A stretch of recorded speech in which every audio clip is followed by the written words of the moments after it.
Hey, hey, hey, yes, it's right. This is Tracy Knight. I am glad to see you are here. From you guys this Saturday, I wanted to say congratulations today at the Heart of Dixie Triathlon in Philadelphia, Mississippi, or down, I should say. And today a walk, run, fight AIDS were happened in Memphis, Tennessee. And then the Sam Bomar Memorial 5K run was in Jackson, Tennessee. Congratulations to all the runners that participated in those races. And tomorrow there's the MRTC second 5K here in Memphis, Tennessee. MemphisRunners.com has more information about that. The ACME triathlon in Nashville, Tennessee is tomorrow. So good luck to all you guys that are racing tomorrow. The next Saturday, it's the 31st.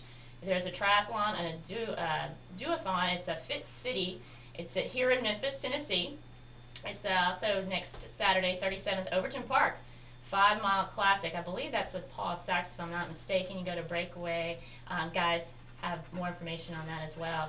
Sharpshooter Super Sprint Triathlon is in Memphis. A lot of stuff happening in Memphis next weekend. And Oakley Super Sprint Triathlon is here in Memphis. And then the triathlon and duathlon is here in Memphis again. So it's called the Fit City Triathlon and Duathlon. And then on Sunday, August the 1st, I can't believe it's already August. It's crazy. 2 weeks from now, the kids are going to go back to school, and racing still is going to go on. But we have the Showman Shooter Triathlon in Collierville, Tennessee, and then up in Chesterfield, Missouri, it's beginner indoor triathlon. I have not heard of a beginner indoor triathlon, so that would be interesting to check that out. Today, Breakaway started their marathon training, so if you want some more information, go out to Breakaway on Union. And I bought from Breakaway some Brooks shoes. They're Cascadia. They're great for trail and also to run across asphalt, so they're a versatile shoe. They have like a roll bar, and then they have a protection against the ball of the foot as well. They're about $100. They're turquoise. I got the turquoise and brown one. So if you are interested in trail, make sure you get the proper foot attire regarding what surface that you're going to run on.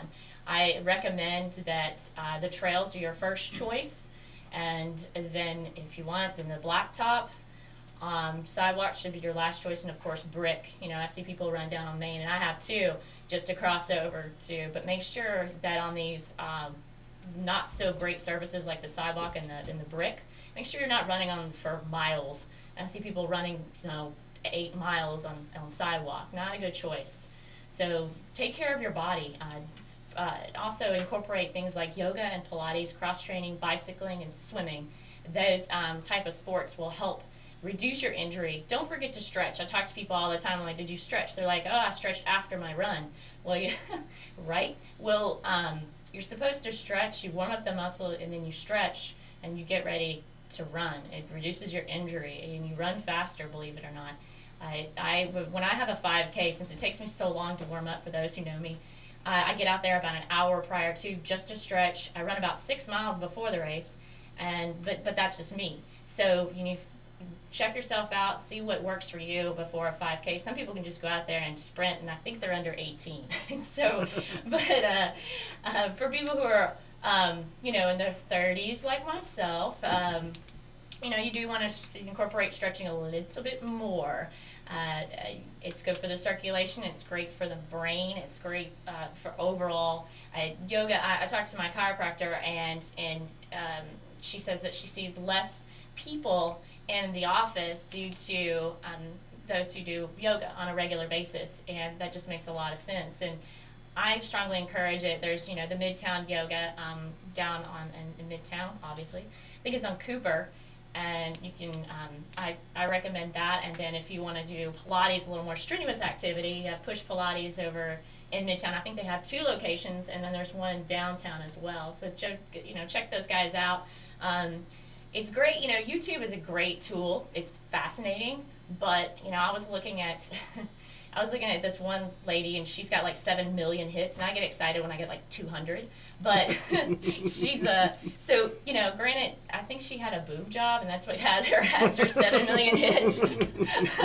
So I'm looking at her, and she's like, oh, that's great, but what she's doing is not exactly equipped for it's not the greatest resource for whatever.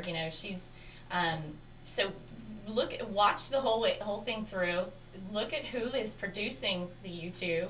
Granted, they might be, trained or what have you in that area. But what else do they train in? What else do they do outside of that? Do they do other athletics? Are they a biker? Are they a part of any type of a community events or running companies or what have you? What do they do outside of this YouTube thing, or is it just Sally Joe posting a YouTube because she's bored on a Saturday and she wants to be a YouTube celebrity?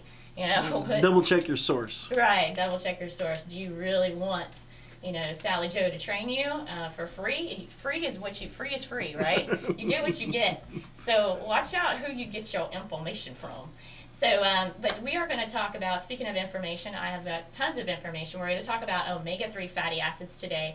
And I have a lot of questions that come my way, and I own a fitness company called Corridor Fitness, and it's nutritional sources as well. And I talk about carbohydrates a lot. And being a runner, I get majority of what I take in is carbohydrates. I had a peanut butter and jelly sandwich for breakfast today, but that's what I had time for, But it was, natural fruit, it was a natural peanut butter, and it was on natural bread. It wasn't the peanut butter and jelly already mixed up in the jar? When I was little, that was my favorite. I thought that was the coolest thing. Or was it, Trinity wants that too. She's like, I want the goober grape. Like, goober, you can't have any goober grape, goober. So but that was my source of the sugar or the fat, the protein, and carbohydrate.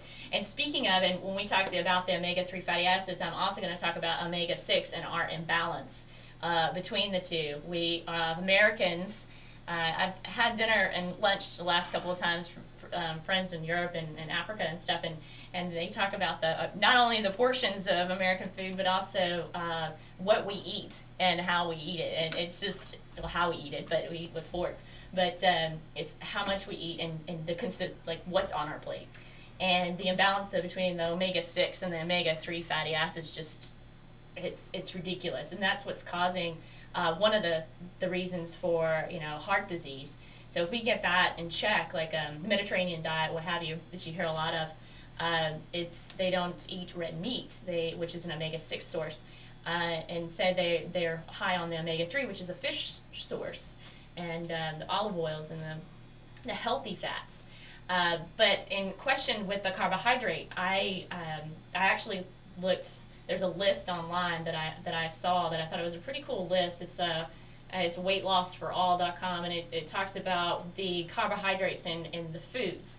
And I get my carbohydrates because granted, I had a peanut butter and jelly sandwich for breakfast, but I'm not going to sit there and I don't have like sandwiches all day long. I actually have maybe for the day, that's going to be my one source of bread item. I find a lot of my carbohydrates through my vegetables. So potatoes, sweet potatoes, those are like, considered high kind of in the carbohydrate. Well, they're about 27 grams, but you have to remember when you cook it or you boil the potato or you boil the vegetable, the carbohydrate amount will go down. So you have to look, are you eating it raw or are you eating it cooked? Just same as the nutrients. Things go down when things are cooked. Things are cooked out. So you want to slowly cook things and not boil it or fry it or stir fry it so quickly. Put it on high and everything turns black because you're in a hurry to eat your vegetables. That defeats the purpose.